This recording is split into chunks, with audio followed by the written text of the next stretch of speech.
Okay, good, um, good morning, everybody.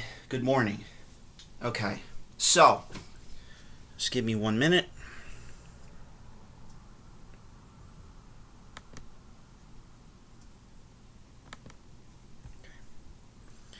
Okay, so, I'm going to, ladies and gentlemen, I made this Uncle John show for the purpose, not just for children, but for young adults and adults. So, I want to just explain something to you. There's this book called He's Got Potential by Dr. I'm just spelling it out. I'm not pronouncing her name. Belisa space Vranich. This is the book, ladies and gentlemen. Okay, so she had a book on breathing. Now, I want to explain something to you. There are people out there that are not being honest with the public. You can't play judge, jury, and executioner and play God. That's the 4 principles that has to do with the 10 commandments. Now, let me repeat that. You can't play judge, jury, and executioner and play God, because it explains that in Torah law.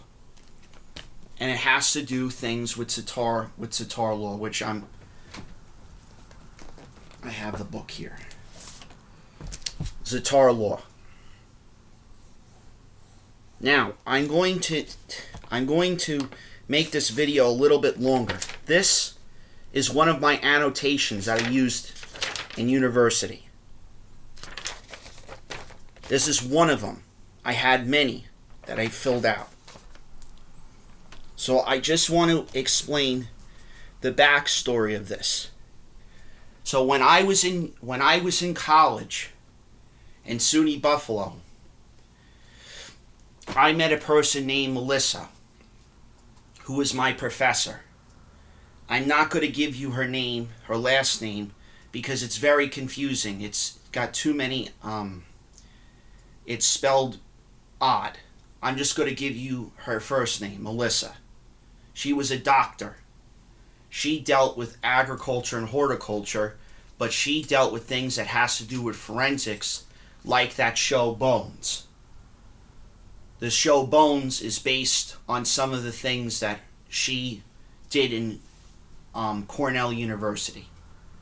She taught at the state university, and she taught at that school as well. She taught at 2 different schools.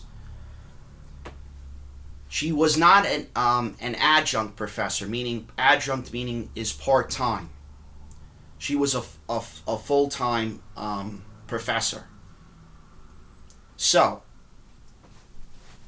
I want to explain this, as this has to do with this book, He's Got Potential.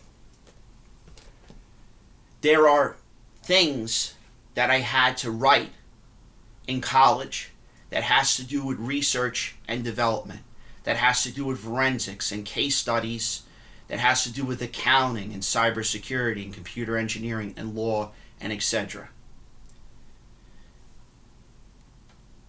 I don't have to repeat myself, so many times. But the issue that's going on in this country, ladies and gentlemen, is that the reason why I'm saying to Mr. Jimmy Fallon, you can't have Kim Kardashian on the show, is because she is involved in a criminal investigation. She's not supposed to talk to anybody. She's supposed to speak to her lawyer, and she's supposed to speak to healthcare professionals. She's not supposed to be doing any work right now. I'm not saying that I'm telling you, meaning as a force. I'm explaining she was told this by a legal person. So when she went on that show, ladies and gentlemen, and I did the two videos besides that, and I did it for adults, I'm trying to explain to you, she has to start answering questions. You can't, now I'm speaking to Kim on this video because I'm going to explain this to you. You can't hide information that the police, the fire departments, or Homeland Security or the FBI need. That's it. You cannot hide information in New York City that they need to know. Now, I'm going to explain to you with this charitable organization with the Metropolitan Museum of Arts, all those charitable organizations, the Met Gala, when they have all those events, it's non-for-profit organizations that they have these events and they got to show up to. Now, I'm going to explain this one time and one time only. You can't have any of those events because my name and my credentials are on all of those events. Let me repeat that. My name and my credentials are on all of those events, ladies and gentlemen. So who is giving you permission to do any of those events? Just like the thing for New Year's. You don't have you don't have not just my relatives' permission, you don't have my permission to come and do any events.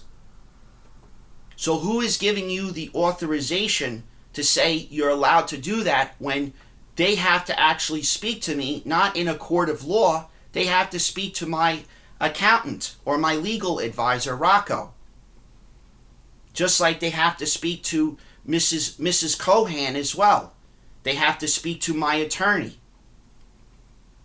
So I'm going to ask this question. Who's giving you permission to go and do these events in New York? Because you're not getting permission for anybody that's in higher organizations. Because it has my name and my credentials. And it has to do with invasion of privacy. You're invading a building that you're not allowed to be in. Because I'm going to repeat this. They're required to have a HEPA filter in those buildings. They have to have proper ventilation. They're not in those buildings. Now, how many times did I repeat this? I repeated it multiple times to not just to President Trump. I repeated it to his staff. You have to have in my room is a HEPA filter that deals with that stuff. You have to have a HEPA filter that kills the coronavirus and any type of virus to begin with. This is why I'm explaining this again. You are required to have proper ventilation, and they have to have the HEPA filter that kills coronavirus. If they don't have it, the fire marshal can get charged with crimes. So I'm going to ask this question again. Who's giving you authorization to go into those buildings without my permission? Means that Mr. Rudy Giuliani, he had a case that said that they said, that there was no such thing as an election. There was no election tampering. Yes, there was election tampering, Mrs. James, because I had a workman's comp case, and somebody from Mr. Richard Sokolov's office sent me something that is supposed to be in your hands because it's a felony crime. Now, you may ask me, who is Richard Sokolov? Not even I know who Richard Sokolov is. He's a debt collector. That's all I know. But apparently he does things with workers' comp cases that he's not allowed to do. And then this other person was brought up in the case named Mrs. Abramson that I don't have no idea who she is. She could be an anonymous person. Now I'm going to just explain this. It's not for me to get involved in my workman's comp case. It's for the federal government to say to you, Mrs. James, just like Mr. Mosley as well, you're required to have to speak to my financial advisor and Mrs. Cohan's relatives. This is not a religious This is not just a religious crime. This is a crime, period. You don't have permission to or authorization to be doing any of that stuff, because the fire departments know this. When you go into a building and it's not safe or secure, and they have to read the building and it's not safe or secure, the chief of that department has to say no go. You can't go in with the radio system. You can't go into well, it's the same thing with the fire marshal, ladies and gentlemen, in the city. No go. You're not allowed to be in those buildings because you have to have that. Now, I sent those letters and documents to you, Mr. Mosley and Mr. Letitia James, numerous times. So I'm asking you, who's your boss? Because according to the country, your boss is Mr. President Trump. And President Trump even said the same thing. You have to speak to, not me, you have to speak to Rocco's legal department. You don't have to just speak to Rocco's legal department. You have to speak to Mrs. Cohan's legal department at some of these firms, like Parker Wakeman or Slater and Suffman. Because that information was leaked out because there were virtual cases going on, and you have written testimony or physical testimony as verbal testimony as evidence that is attached to 50 plus workman's comp cases. So that's what I have to say. And I'm telling you, I'm not giving you permission because my own relatives have to start answering questions. So that's all I have to say, ladies and gentlemen. It's not, this is not what you call what is entertainment. It's not for entertainment purposes. This is for educational purposes, ladies and gentlemen, to teach those people out there that you cannot be messing around with people's business accounts or anybody's life insurance policies or anybody's disability policies or anybody's workman's comp policies. Those things have to be secure, just like your health insurance. That information has to be secure, and private. So that's what I have to say, ladies and gentlemen. You need to start answering those people's questions, and it's an A-B conversation, and I need to see my way out of it. And you do not need to speak to me. You need to speak to whoever is my legal counsel or my financial counsel, because those people have to have answers, because you're not paying those people correctly.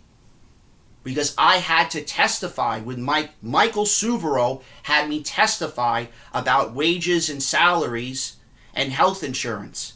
And ladies and gentlemen, I had to build a formula system that President Trump approved.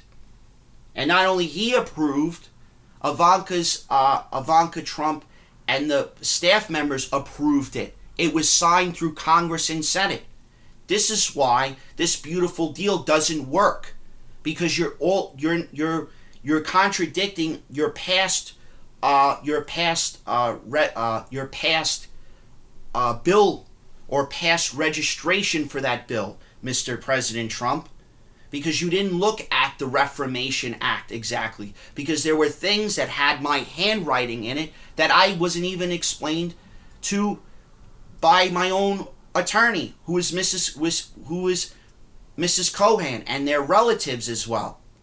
And that's why I can't answer certain people's questions. And that's why I'm explaining to you with this building that you have to have proper ventilation. If you don't have proper ventilation, you're going to endanger people, and endangering people's lives can affect the police department. And I cannot hold myself not accountable for not explaining this on the internet, because it would be wrong for me for not to explain it to the FCC and the FTC that your case with this YouTube has written testimony and verbal testimony that has to do with a case in 2012 during Hurricane Sandy with Oscar Sanchez and I. All of this stuff was re-explained. So do I need to re-explain the Oscar Sanchez and class action lawsuit with Hurricane Sandy? No, I do not. So thank you guys. Have a pleasant and wonderful day.